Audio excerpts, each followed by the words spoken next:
Yeah, good morning, PASW staff, clients, and friends joining us for a lovely Wednesday. Welcome. Thanks for tuning in. Yesterday we looked at the genius pianist Franz Liszt.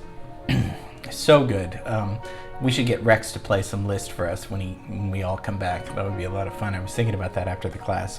And then we looked at your film scoring assignment, Jason and the Argonauts, for which we're going to see the results, which are great. We're going to see them on Friday. Today I'm excited to talk to you a little bit about, lack of a better word, people call it crossover music. I don't think he particularly liked that term. He just thought of it as fun music.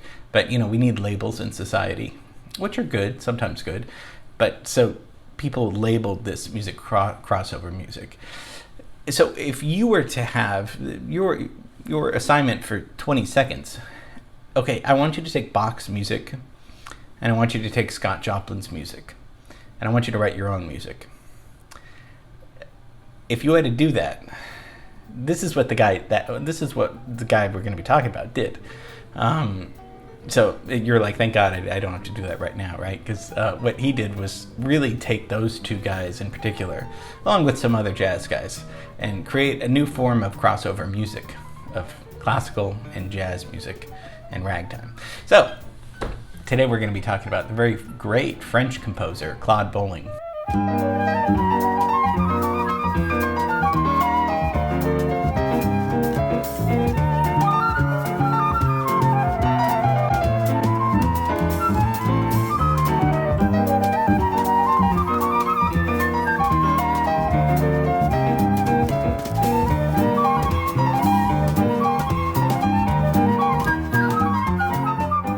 So Claude Bolling did do that. We're going to listen to some examples, and we're going to figure out why and how after we run kind of through his life.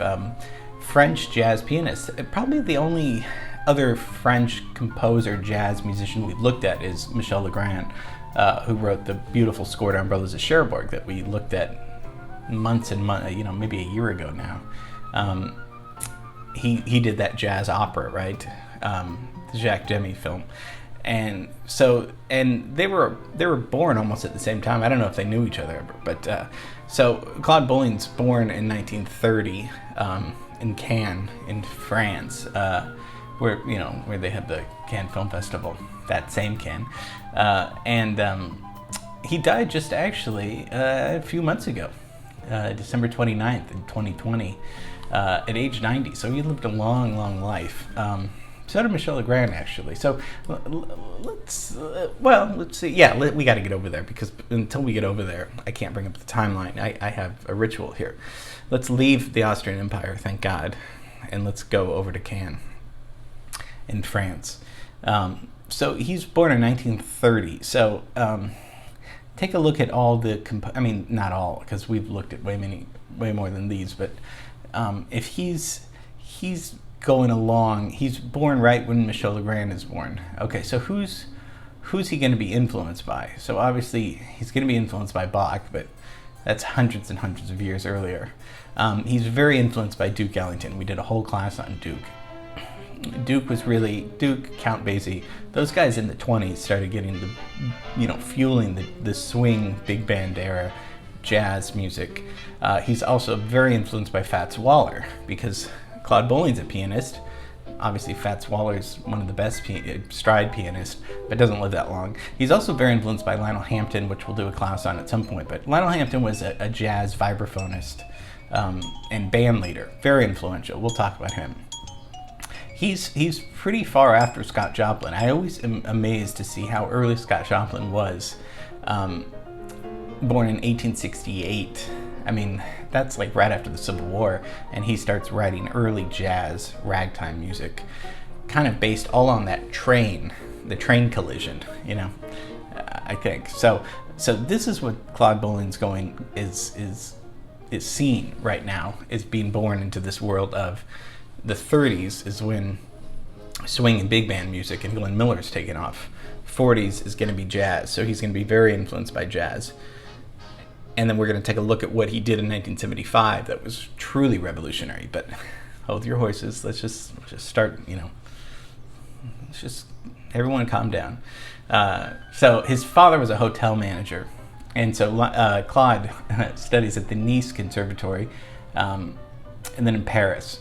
He was a child prodigy, though. By 14, he was playing jazz piano professionally. So this is the mid 40s, right? So jazz is really taken off right now. But he stays with pretty traditional jazz because, as we know, what's going on in the 50s, bebop, Charlie Parker, the late 40s, early 50s, it's getting faster. 50s and 60s, hard bop, avant-garde, late 60s, he's not going to be doing all that. He doesn't play that game. He's going to be playing in pretty traditional jazz. So he's going to stick with the Fats Waller, Duke Ellington influence and use classical elements, we're going to see later, to probably get his own sound. I don't know if he was trying, I think he was, at this point, he's just getting gigs in Europe. And of course, what Europeans loved about our country was that we had jazz. We had jazz clubs. We had all these things. And I think they soon followed. But I kind of think we were, maybe this is the one time when we were maybe the first, but I don't know. So he was a big part of the traditional jazz era. People leading off where Duke Ellington started and staying in that during the 50s and 60s. So not everybody was, and it's not like not forward thinking. It's just like keeping it real. And during this time, he becomes a film composer, mostly films in Europe, but I mean, he wrote over 100 movie scores, and became good friends with Duke Ellington. Duke Ellington took him as part of the family. They met in the 60s, and they collaborated a lot. So we'd yet to come to the crossover moment, because critics and other people say that started in the 70s, okay? So he was known for a lot of collaborations with different musicians. Probably very famous, Stefan Grappelli and all that stuff later. Probably his most important one is Jean-Pierre Rampal. Rampal was a flutist, a French flutist, and people credit him with returning the flute, the instrument, the flute, to popularity as a solo instrument. We forget about the flute sometimes. We know that Eric Dolphy played flute, but that's kind of avant-garde jazz. That's not mainstream enough. Hubert Law is going on at the same time in the 70s, 80s, and he's going to be playing flute. So flute was kind of a neglected instrument. Obviously, it's the same fingerings as saxophone, so a lot of saxophonists play the flute as well. But Rampal was really important for getting the flute. He's born in 1922, so he's older than Claude Bolling, but Claude Bolling writes music for him that's going to be very, very famous. It's written in 1973, but it's recorded in 1975, and what we're talking about here is a suite for flute and jazz piano.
here he's going to be mixing Baroque elements, Baroque going all the way back to Bach, with some modern jazz swing elements. Is that even going to work? I mean, that sounds crazy. But this was so popular. It was, I mean, in America, and the whole world took notice when they recorded this little album at first. It was the top of the hit parade for 2 years after its release. So on Billboard Top 40 for 530 weeks. This was huge. For roughly 10 years, this was top Billboard. And if we think of it, it sounds nothing like any other music other than it's just very pleasant and beautiful, lovely music. So it was nominated in 1975 for a Grammy for I mean, it was, and I was trying to think last night, I mean, why it was so successful, because 1975, what music is going on? It's not Baroque music at all. It's not, I mean, classical and jazz, sure, people, I mean, there's still composers and stuff, but what do we have in the 70s? No. We have Queen, we have Kiss, we have Chicago, who we did a whole class on. We have Black Sabbath and Aerosmith. I mean, this is heavy guitar playing. This is not Baroque classical music. This isn't really even jazz. I mean, the people I mentioned, that's the dominant. So out of the blue comes this Baroque flute music. You got to be kidding. But I mean, it's good. It worked. I mean, obviously. So we've heard Bach, inventions and fugues and canons and stuff. Listen to this Bolling piece and tell me it doesn't sound almost like Bach, but he's not stealing Bach at all. He's just riffing on top of what Bach kind of laid the foundation for.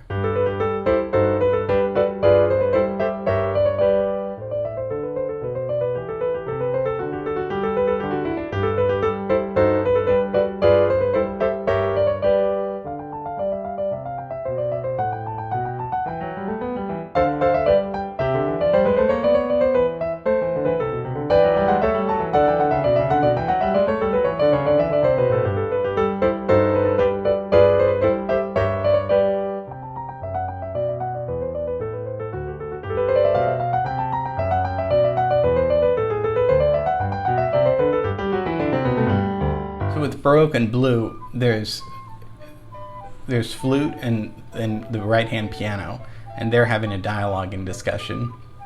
Left hand is doing chords. He's got a jazz trio. They're all kind of talking to each other. Doesn't it sound like that? So they're using Baroque gestures, and there's no soloing though. Everything's written out, so that's what makes it more like classical music. But he's not being limited to, you can't swing these things, or you can't, he's letting the musicians be free, but, they're playing what Claude Bolling, had on paper. But there's all this interaction between the musicians. It's just lovely.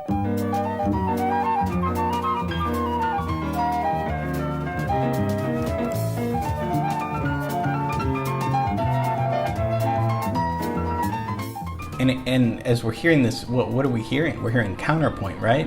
Who knew counterpoint could be so fun and free and jazz-like?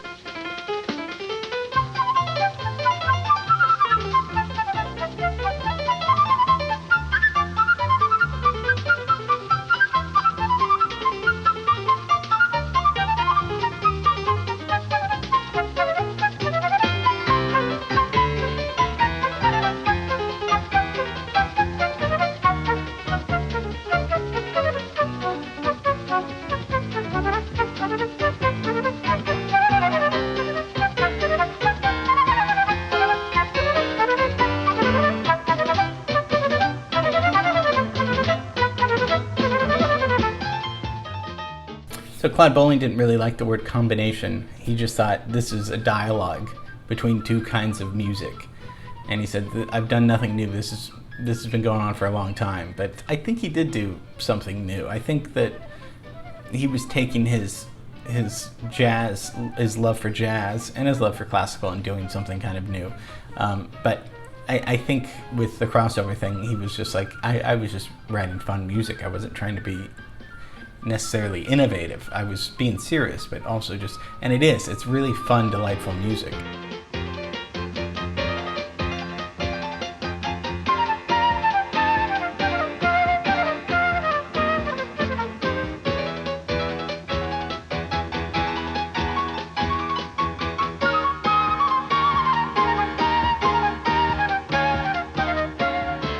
So he said, my main purpose is to make the musicians happy, and if possible, make the audience happy too. And isn't that what we all try to do, especially with art? I mean, even though happy is, lack of a better word, well, feel something, right? We always talk about music. We want to make somebody feel something. So that's just a little history of Claude Bolling. Thought he deserves a shout out. Wondered what you thought of this kind of crossover music, this kind of, and wanted to see if we could figure out what Bach and Joplin would sound like if we meshed them together. And I think you'd get something like Claude Bolling. So hope you enjoyed that. Tomorrow we're going to be going back to LA. So rest assured, it's going to be cool. Okay, love you, miss you, and see you tomorrow. Bye.